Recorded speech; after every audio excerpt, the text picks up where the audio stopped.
Good morning and नमस्कार दोस्तों, स्वागत है आप सभी का आपके अपने YouTube channel GK search engine पर। तो दोस्तों आज है 25 दिसंबर और 25 दिसंबर से रिलेटेड राजस्थान करंट अफेयर्स के जितने भी इंपॉर्टेंट क्वेश्चन हैं उन सभी को हम इस वीडियो में डिस्कस करने वाले हैं। तो पूरा वीडियो बहुत ध्यान से देखना और वीडियो के एंड में मैं आपसे एक क्वेश्चन भी पूछूंगा जिसका आंसर आप सभी को कमेंट बॉक्स में देना है। तो कल के वीडियो में मैंने आपसे एक क्वेश्चन पूछा था जो था वैज्ञानिक तथा औद्योगिक अनुसंधान परिषद यानी CSIR के द्वारा स्मार्ट विलेज पहल का शुभारंभ राजस्थान में कहाँ से किया गया। तो स्वाईपुरा गांव जो कि पाली में स्थित है, यहाँ से इसका शुभारंभ किया गया। ए ऑप्शन यहाँ पर बिल्कुल सही था। जिन दोस्तों ने ए ऑप्शन कमेंट बॉक्स में सही जवाब दिया था उनको हार्दिक शुभकामनाएं। तो वैज्ञानिक तथा औद्योगिक अनुसंधान परिषद यानी CSIR के द्वारा स्मार्ट विलेज पहल जिसकी शुरुआत 20 दिसंबर को स्वाईपुरा गांव पाली से की गई है। स्वाईपुरा गांव से 6 चरणों में स्मार्ट विलेज के रूप में विकसित किया जाएगा, जहाँ सड़क, शिक्षा, कृषि आधुनिकीकरण समेत अन्य कार्यों के लिए कुल 20 से 25 करोड़ रुपए खर्च होंगे। पहल का उद्देश्य PM के विकसित भारत 2047 विजन को साकार करना है। तो चलिए शुरू करते हैं, लेकिन उससे पहले कल के क्वेश्चन के रिवीजन। तो कल के महत्वपूर्ण क्वेश्चन थे, राजस्थान इंटरनेशनल फिल्म फेस्टिवल रिफ 2026 में किसे ऑनरेरी अवार्ड ऑफ एक्सीलेंस से सम्मानित किया जाएगा। तो मुकेश छाबड़ा को यह पुरस्कार मिलेगा। नेक्स्ट है, डीग जिले की किस नगरपालिका का नाम बदलकर अब ब्रज नगर किया गया। तो नगर पालिका जिसका नाम बदलकर ब्रज नगर पालिका किया गया है, ब्रज नगर पालिका। नेक्स्ट है, हाल ही में हवाला शिल्पग्राम उदयपुर में शिल्पग्राम उत्सव 2025 का शुभारंभ कब हुआ। तो 21 दिसंबर को शुभारंभ हुआ, जो कि 30 दिसंबर तक इसका आयोजन किया जाएगा। नेक्स्ट है, राजस्थान के किस जिले के लोक संगीत जगत के चर्चित कलाकार और बपंग वादक जुम्मे खान जिनका 55 साल की उम्र में हार्ट अटैक से निधन हुआ है, तो अलवर से इनका संबंध था। नेक्स्ट है, पंचायती राज मंत्रालय की AI आधारित सभासार पहल में राजस्थान कौन से स्थान पर है। तो 14वां स्थान है राजस्थान का। तो चलिए शुरू करते हैं आज के राजस्थान करंट अफेयर्स। पहला क्वेश्चन है, हाल ही में मारवाड़ महोत्सव 2025 का आयोजन 22 दिसंबर को कहाँ किया गया। तो 22 दिसंबर को मारवाड़ महोत्सव, इसका आयोजन ध्यान रखना संबलपुर ओडिशा में किया गया है। आपको ध्यान में रखना है, संबलपुर ओडिशा में 22 दिसंबर को मारवाड़ महोत्सव आयोजित हुआ है। सी ऑप्शन यहाँ पर बिल्कुल सही है। आइए जानते हैं इम्पोर्टेंट फैक्ट्स। तो मारवाड़ महोत्सव जो कि संबलपुर ओडिशा में 22 दिसंबर को आयोजित किया गया था। मारवाड़ी युवा मंच और राजस्थान फाउंडेशन के द्वारा इसका आयोजन किया गया। इस कार्यक्रम में लोकसभा अध्यक्ष ओम बिरला, केंद्रीय शिक्षा मंत्री धर्मेंद्र प्रधान और राजस्थान के मुख्यमंत्री भजन लाल शर्मा इसमें शामिल हुए थे। 10 दिसंबर को सरकार ने प्रवासी राजस्थानी दिवस भी मनाया था।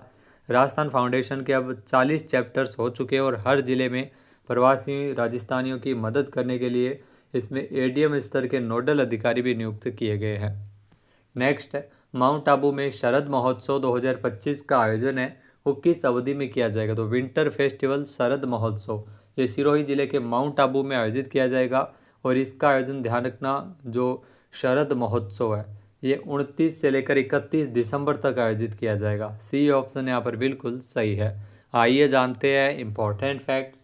तो माउंट आबू में शरद महोत्सव 29 से लेकर 31 दिसंबर तक आयोजित किया जाएगा, जो कि राजस्थान की समृद्ध संस्कृति, लोक कलाओं और नृत्य और संगीत को प्रदर्शित करता है, जिसमें नक्की झील, पोलो ग्राउंड मुख्य केंद्र होते हैं और नए साल के जश्न का भव्य आतिशबाजी और सांस्कृतिक कार्यक्रम भी यहाँ पर आयोजित किया जाता है। समुद्र तल से करीब 1722 मीटर की ऊंचाई पर स्थित माउंट आबू राजस्थान का एकमात्र हिल स्टेशन है।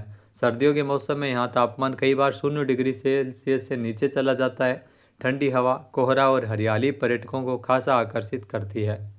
नेक्स्ट है, राजस्थान में शिक्षक दिवस के अवसर पर शुरू हुए प्रखर राजस्थान 2.0 अभियान का आयोजन है वो कब तक किया गया। तो यह अभियान ध्यान रखना 5 सितंबर को यानी शिक्षक दिवस के अवसर पर इस अभियान की शुरुआत हुई थी, जो कि 23 दिसंबर तक चला है, यानी कि ए ऑप्शन यहाँ पर बिल्कुल सही है। आइए जानते हैं इम्पोर्टेंट फैक्ट्स। तो 5 सितंबर को शिक्षक दिवस के अवसर पर जो राजस्थान में प्रखर राजस्थान 2.0 अभियान शुरू हुआ, जो कि 23 दिसंबर 2025 तक इस अभियान का आयोजन किया गया, जिसका मुख्य उद्देश्य कक्षा 3 से 8वीं तक के विद्यार्थियों के लिए राजस्थान में पठन पाठन कौशल यानी रीडिंग स्किल्स में सुधार करना है, ताकि उन्हें पढ़ने में आनंद आए और धारा प्रवाह पढ़ना सीख सके। इस दौरान प्रत्येक सप्ताह तय दिनों पर 2 पीरियड केवल रीडिंग गतिविधियों के लिए आरक्षित रहे थे। इसके अंतर्गत कमजोर रीडिंग स्तर वाले विद्यार्थियों के लिए रीडिंग रेमेडिएशन कार्यक्रम भी इसमें आयोजित किया गया। शाला संबल कार्यक्रम और टीचर ट्रेनिंग प्रोग्राम को भी एजेंडे में शामिल किया गया ताकि शिक्षकों की गुणवत्ता में सुधार लाया जा सके। अगला क्वेश्चन है, हाल ही में 13 साल की जयपुर की किस खिलाड़ी ने Rajasthan senior state badminton championship का खिताब जीता है? यहाँ दोस्तों एक खिताब जीता है अनवी राठौड़ ने, जो आप तस्वीर में देख सकते हैं। सी ऑप्शन यहाँ पर बिल्कुल सही है। इनका संबंध राजस्थान की राजधानी जयपुर से है। आइए जानते हैं इम्पोर्टेंट फैक्ट्स। जयपुर की अनवी राठौड़, उम्र है महज 13 साल और उपलब्धि इन्होंने बड़ी हासिल की है। यह अनवी ने Rajasthan senior state badminton championship को जीता है। यह चैंपियनशिप 10 से लेकर 14 दिसंबर तक राजसमंद जिले में आयोजित की गई। फाइनल मुकाबला अनवी का स्नेहा लांबा से था। 21-10, 24-26 और 21-3 के अंतराल से निर्णायक गेम ने इन्होंने एक तरफा जीत हासिल की है अनवी राठौड़ ने। नेक्स्ट, दिल्ली में आयोजित 68वीं नेशनल शूटिंग चैंपियनशिप में राजस्थान के किस पैरा निशानेबाज ने 10 metre air pistol SH1 category में स्वर्ण पदक जीता है? यहाँ दोस्तों इसमें राहुल शर्मा, जो आप तस्वीर में देख सकते हैं, इन्होंने गोल्ड मेडल जीता है। सी ऑप्शन यहाँ पर बिल्कुल सही है। 10 metre air pistol SH1 category में इन्होंने गोल्ड मेडल जीता है। आइए जानते हैं इम्पोर्टेंट फैक्ट्स। तो दिल्ली में चल रही 68वीं नेशनल शूटिंग चैंपियनशिप, जिसमें राजस्थान के पैरा निशानेबाज राहुल शर्मा, इन्होंने 10 मीटर एयर पिस्टल SH1 स्पर्धा में गोल्ड मेडल जीता है। यहाँ नेशनल पैरा शूटिंग में राजस्थान के खिलाड़ियों ने कई पदक जीते हैं, जिसमें आनंद चारण, जिन्होंने 10 मीटर पैरा कैटेगरी में एक गोल्ड और एक ब्रॉन्ज मेडल जीता है। 25 मीटर पैरा कैटेगरी में इन्होंने ब्रॉन्ज मेडल हासिल किया, जबकि सुरभि शर्मा, इन्होंने ब्रॉन्ज मेडल जीता है प्लस टीम इवेंट में सिल्वर मेडल भी जीता है। नेक्स्ट, हाल ही में पुस्तक सनातन संस्कृति अटल दृष्टि, इसका विमोचन किया गया है और इस पुस्तक के लेखक कौन है? तो इस पुस्तक के लेखक है वासुदेव देवनानी, जो कि राजस्थान विधानसभा के अध्यक्ष है, जिसका विमोचन हाल ही में किया गया है। सी ऑप्शन यहाँ पर बिल्कुल सही है। आइए जानते हैं इम्पोर्टेंट फैक्ट्स। तो राजस्थान विधानसभा अध्यक्ष वासुदेव देवनानी के द्वारा लिखी गई पुस्तक सनातन संस्कृति की अटल दृष्टि, इसका विमोचन 23 दिसंबर को राष्ट्रपति उपराष्ट्रपति एनक्लेव नई दिल्ली में किया गया, जहां पर पूर्व प्रधानमंत्री अटल बिहारी वाजपेयी जी के जीवन और विचारों पर आधारित है ये पुस्तक। यह पुस्तक का प्रकाशन प्रतिष्ठित प्रकाशन संस्था प्रभात प्रकाशन के द्वारा किया गया है। यह कृति भारतीय सनातन परंपरा, सांस्कृतिक मूल्यों और सभ्यगत दृष्टिकोण को समकालीन संदर्भों में प्रस्तुत करती है। पुस्तक के माध्यम से लेखक ने भारतीय संस्कृति की निरंतरता और उसकी वैचारिक दृढ़ता और आधुनिक समाज में उसकी प्रासंगिकता को भी रेखांकित किया है। नेक्स्ट, हाल ही में विधि एवं विधिक विभाग के लीगल ऑफिसर पोर्टल का शुभारंभ किसके द्वारा किया गया है?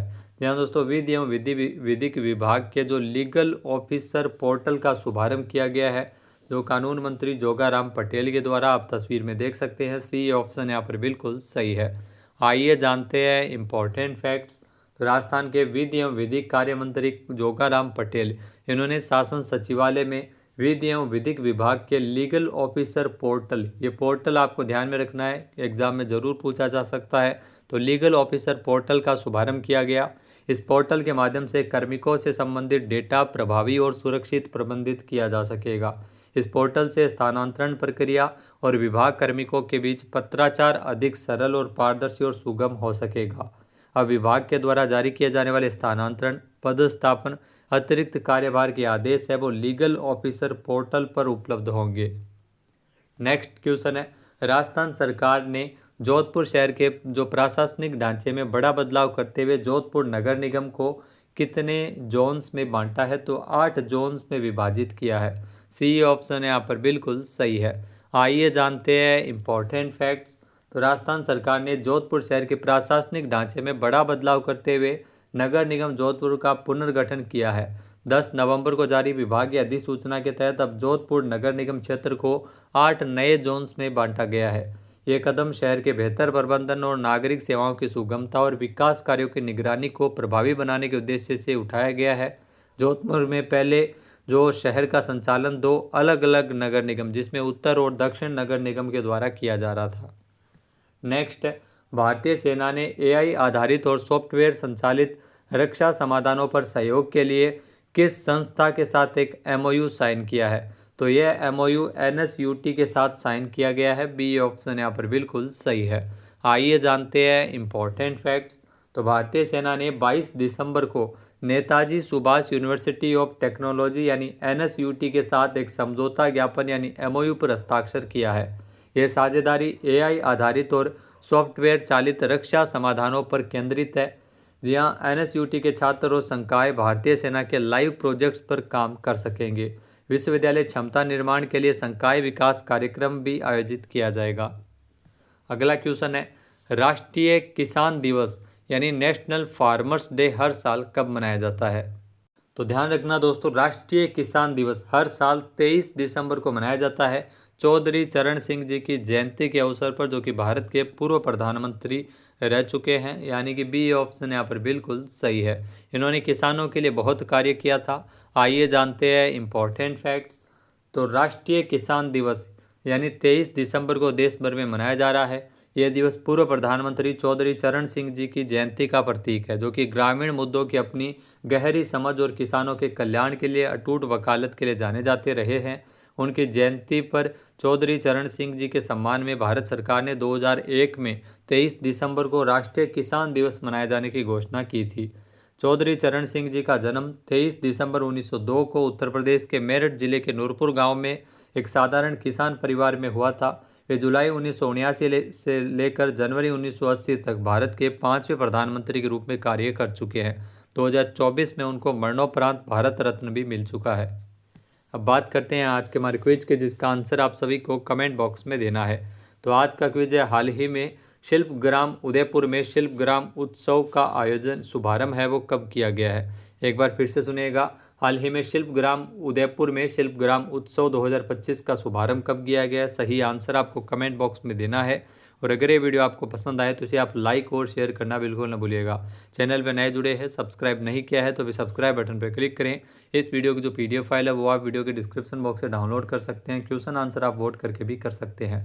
वीडियो देखने के लिए धन्यवाद। जय हिंद, जय भारत, जय राजस्थान।